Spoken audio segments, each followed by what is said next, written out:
এবার জামায়াত আমিরের পোস্টের বিপরীতে ঝাড়ু এবং জুতো নিয়ে মাঠে নামলো মহিলা দল এবং সাথে আমরা দেখতে পাচ্ছি বিএনপির সিনিয়র যুগ্ম মহাসচিব রুহুল কবির রিজভীকে, রয়েছেন মির্জা আব্বাসের সহধর্মিণী মির্জা আফরোজা আব্বাস এবং রয়েছেন বিএনপি নেত্রী সেলিমা রহমান, রয়েছেন আরও অন্যান্যরা। আমরা দেখতে পাচ্ছি যে তারা বিএনপি কেন্দ্রীয় কার্যালয়ের সামনে থেকে এই প্রতিবাদ মিছিল শুরু করেছেন, যেখানে তারা শুরুর দিকে আলোচনা সভায় অংশ নিয়েছেন।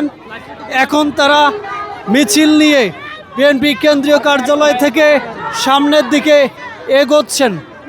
আসলে এই নোংরা বিষয় নিয়ে কথা বলার মতো আমাদের ভাষা নেই, কারণ আমাদের নারীদেরকে আল্লাহ এবং রসুল সবসময় সমুচ্চ মহান জায়গায় দান করেছে, কিন্তু সেইখানে শফিকুর রহমানের মতো একজন মানুষের মুখ থেকে এরকম ভাষা বা কথা কখনোই কাম্য না। উনি একজন আমাদের মুরব্বী, একজন হুজুর হয়ে কিভাবে মা বোনদের নিয়ে এরকম কথা বলে, সেও একজন মায়ের গর্ভের সন্তান, তারও বউ আছে, তারও মেয়ে আছে। জামাতার আমির মেয়েদেরকে বলছে, তার এত বড় দুঃসাহস কিভাবে হয়? তারা কেন চাকরিজীবী মেয়েদেরকে বলবে?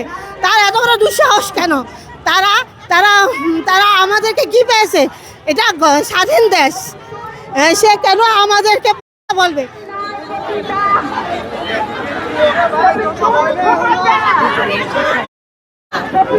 হয় নাই।